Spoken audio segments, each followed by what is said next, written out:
Hi hello friends, welcome to my YouTube channel. நம்ம எல்லா டிஷ்ஷஸ்லையுமே கடைசியாக ஒரு தாளிப்பு கொடுப்போம். அந்த தாளிப்பில் கண்டிப்பாக கருவேப்பிலை ஆட் பண்ணுவோம்.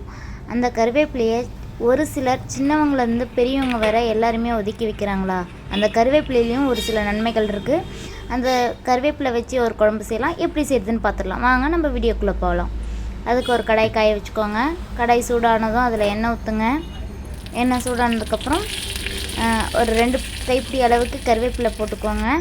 அது கூடயே 1 டீஸ்பூன் மிளகு, ஒரு 4 பல் பூண்டு எல்லாம் போட்டு நல்லா வணக்கிக்கோங்க. இதை பாருங்கள், வணக்கும் போதே அதோட சவுண்டு சலசலன்னு வரணும். அந்தளவுக்கு நல்லா கிரிப்ஸியாக இருக்க அளவுக்கு நம்ம அதை வதக்கிக்கணும். இப்போ தான் நம்ம சேனலை ஃபஸ்ட்டு பார்க்குறீங்கன்னா மறக்காமல் நம்ம சேனலை சப்ஸ்கிரைப் பண்ணிவிடுங்க.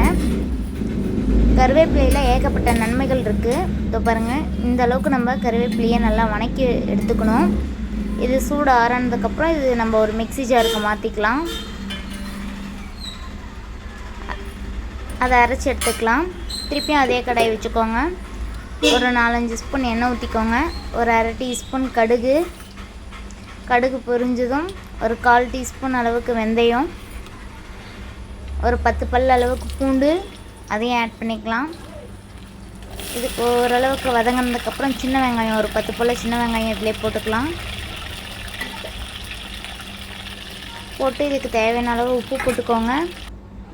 இதுலேயும் ஒரு 4 கருவேப்பிலை போட்டுக்கலாம். உப்பு போட்டால் நமக்கு கொஞ்சம் சீக்கிரம் வணங்கும். இதை நல்லா வணக்கி விட்டுக்கோங்க.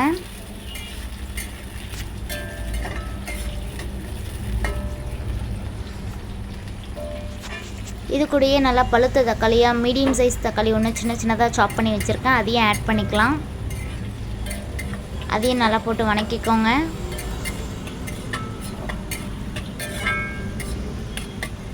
இது நல்லா வணங்கி வந்ததுக்கப்புறம் நம்ம அரைச்ச கருவேப்பிலை பொடி, 1 டீஸ்பூன் தனியாத்தூள், 1/2 டீஸ்பூன் மிளகாய்த்தூள், உங்கள் காரத்துக்கு ஏற்ப நீங்கள் போட்டுக்கோங்க. காஷ்மீரி மிளகாய்த்தூள் வேணும்னா நீங்கள் போட்டுக்கோங்க. நான் சும்மா கலருக்கோசரம் ஒரு 1/4 டீஸ்பூன் காஷ்மீரி மிளகாய்த்தூள் போட்டிருக்கேன். அப்புறம் குழம்புக்கு தேவையான அளவுக்கு உப்பு போட்டு எல்லாம் வணக்கிக்கோங்க. நல்லா வதங்கினதுக்கப்புறம் ஒரு எலுமிச்சம் சைஸ் அளவுக்கு புளி நல்லா தண்ணியாக கரைச்சி வச்சுருக்கேன். இது வதங்கினதுக்கப்புறம் அந்த புளி தண்ணியை இதில் ஆட் பண்ணிடலாம்.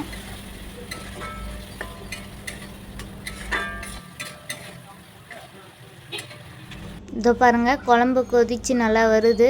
எண்ணெய் தனியாக பிரிஞ்சு வருது. லாஸ்ட்டாக இறக்குற ஸ்டேஜில் ஒரு 1/4 டீஸ்பூன் அளவுக்கு வெல்லம் போட்டுக்கோங்க. இது நம்ம எல்லா டேஸ்ட்டையும் நல்லா பேலன்ஸ் பண்ணும். உங்களுக்கு அந்த டிஷ்ஷும் நல்லா டேஸ்டியாக இருக்கும். நமக்கு சுவையான கருவேப்பிலை குழம்பு ரெடி. இது கூட சைடிஷ் நல்லா அப்பளம் வச்சுட்டு சாப்பிட்டிங்கன்னா அவ்வளோ அருமையாக இருக்கும். கருவேப்பிலை ஒதுக்குறவங்க கூட கருவேப்பிலை குழம்ப சாப்பிடுவாங்க.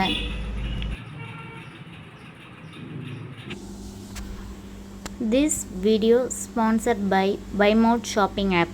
BuyMode e-shopping application is one of the online shopping app now available on Play Store and App Store. BuyMode e-shopping. For more information descriptionல லிங்க் கொடுத்துருக்கேன், செக் பண்ணி பாருங்கள். நம்ம வீட்டுக்கு தேவையான கிராசரி ஐட்டம்ஸ் எல்லாமே இருக்குது. இந்த வீடியோ உங்களுக்கு பிடிச்சிருந்தால் லைக் பண்ணுங்கள், ஷேர் பண்ணுங்கள், கமெண்ட் பண்ணுங்கள். மறக்காமல் நம்ம சேனலை சப்ஸ்கிரைப் பண்ணிவிடுங்க. Thanks for watching.